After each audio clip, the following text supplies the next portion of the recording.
দেবলীনা মুখ ফসকে ভুলবশত সিসিটিভি ক্যামেরার কথাটা বলে ফেলাটাই এবার ইন্দ্রাণী গাঙ্গুলির জন্য মেঘার অপরাধ প্রমাণ করতে যথেষ্ট হয়ে গেল। হ্যাঁ বন্ধুরা, ভিডিওটা লাইক দিয়ে দেখতে থাকুন। যে মুহূর্তে কিনা ইন্দ্রাণী গাঙ্গুলি দেবলীনাকে পুলিশের হাতে তুলে দেওয়ার পর বারবার করে ভাবতে থাকে যে হঠাৎ করে দেবলীনা সেই মুহূর্তে আমাকে অস্ত্র মুখে এই কথাটা কেন বললো যে সিসিটিভি ক্যামেরাগুলো ও সম্পূর্ণরূপে নষ্ট করে দিয়েছে। এটা কি করে হতে পারে যে আমার বাড়িতে বলা প্রত্যেক কটা কথা দেবলীনার কান অবধি পৌঁছে যাচ্ছে? এটা তো কোনো না কোনোভাবে তখনই সম্ভব যখন কিনা আমারই বাড়ির লোক আমার পিছনে ছোড়াকোপে দেবলীনা অবধি সমস্ত ইনফরমেশন পাস করছে। এবং সেটা কে হতে পারে? ছোটোকে যে আমি সন্দেহ করবো সেটা তো কোনো মতে হতে পারে না, কারণ ছোটো এতটা সাহস করবে না। হ্যাঁ, আমি মানছি যে ও এর আগেও অনেকবার দেবলীনাকে হেল্প করেছে নানানভাবে, কিন্তু তার সত্ত্বেও এই যাত্রায় ছোটো এরকম একটা বড় কাণ্ড ঘটানোর সাহস করবে না, কারণ ও খুব ভালো করে জানে যে যদি একবারও ধরা পড়ে যায় তাহলে আর এই বাড়িতে ওর থাকা হবে না। কিন্তু সে এই কাজটা কোনো মতেই করতে পারে না। কিন্তু যে যাই বলুক না কেন, আমি যে মেঘাকে চিনতেই ভুল করেছি এবং মেঘার চোখ মুখ যে কোনো মতেই সুবিধে কথা বলছে না এবং মেঘা যে কিছু না কিছু একটা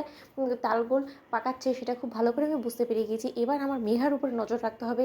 কোনো মতে আমি কোনো আর আয়ুষের জীবনে বড় ঝড় বয়ে আনতে দেবো না মেঘাকে, এবং এর জন্য ওদের বিয়ের আগেই আমাকে যে করে হোক না কেন মেঘা সম্পর্কে সমস্ত ইনভেস্টিগেশন ভালো করে নিতে হবে। এবং আমি নিশ্চিত যে বা যারা আমাদের বাড়ির পক্ষ থেকে দেবলীনার অবধি সমস্ত ইনফরমেশন পাস করছে সে কোনো না কোনো কায়দা করে অবশ্যই জেলে গিয়ে দেবলীনার সঙ্গে আবারও দেখা করে দেবলীনাকে এই বাড়ির সম্পর্কে সমস্ত ইনফরমেশন দেওয়ার চেষ্টা করবে এবং ওর বেল করানোর ব্যবস্থা করবে। এবার এই কাজটা কে করে সেটাই আমাকে জানতে হবে এবং সেই অপরাধী অবধি আমাকে পৌঁছতে হবে, কারণ সেই অপরাধী না ধরা পর্যন্ত আমি সমস্যার জ্বর অবধি কোনো মতেই পৌঁছতে পারবো না এবং জ্বর থেকে সেই সমস্যাটাকে উপড়েও ফেলতে পারবো না। ঠিক সেই সময় ইন্দ্রাণী গাঙ্গুলি যখন কিনা সেখানে থানায় গিয়ে কনস্টেবল সেজে থানার মধ্যে নজর রাখতে থাকে এবং ইন্দ্রাণী গাঙ্গুলি বলতে থাকে যে আজ আমাকে পরিস্থিতি কোথায় এনে দাঁড় করিয়েছে যে ইন্দ্রাণী গাঙ্গুলি স্বয়ং নিজে এবার থানায় এসেছে কনস্টেবল সেজে, যাতে করে কিনা সে অপরাধী ধরতে পারে। আমি নিশ্চিত যে সেই অপরাধীর সঙ্গে যে বা যারা যোগ আছে তারা কোনো না কোনো কায়দা করে ইন্দ্রাণী গাঙ্গুলির চোখকে ফাঁকি দিয়ে দেবলীনার সঙ্গে দেখা করার জন্য এখানে আসবে। অন্যদিকে ইন্দ্রাণী গাঙ্গুলি অপেক্ষাকৃত অবস্থায় যখন কিনা অনেক ঘন্টা পেরিয়ে যাওয়া মাত্র সেখানে হঠাৎ করেই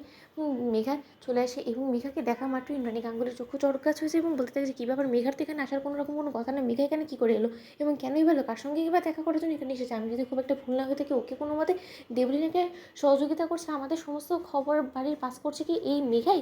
ঠিক সেই সময় ইন্দ্রাণী গাঙ্গুলি সেই সন্দেহটাই সম্পূর্ণরূপে সত্য হয়ে দাঁড়ায় এবং ইন্দ্রাণী গাঙ্গুলির চোখের সামনে মেঘা যখন কিনা দেবলীনার সঙ্গে দেখা করে বলতে থাকে যে তোকে বারবার করে বারণ করেছিলাম যে ওই কুসুম সরকারকে শেষ করার জন্য তুই হসপিটালে ছুটে যাস না, এতে করে বিপদ আমাদের আরও বাড়বে। কিন্তু না, তুই আমার কোনো কথা শুনিস নি। এবার তুই বুঝলি তো, এবার ঠেলা সামলা। এবার তোকে আমি যদি জেল থেকে ছাড়াই তার জন্য আমাকে অনেক কাঠখড় পোড়াতে হবে এবং এই মুহূর্তে তোকে কোনো মতে জেল থেকে ছাড়াতে গিয়ে আমি নিজের বিপদ বাড়াতে পারবো না। এটা কোনো মতে সেফ নয়। দেবলীনা কেন বুঝতে পারছিস না বলতো? তোকে একটু ধৈর্য ধরতে হবে। আমি আগে ইন্দ্রাণী গাঙ্গুলি বিশ্বাস অর্জন করি, তারপরে সমস্ত কিছু করবো। তো বন্ধুরা, লাইক এবং শেয়ার করে সাবস্ক্রাইব করতে ভুলো না।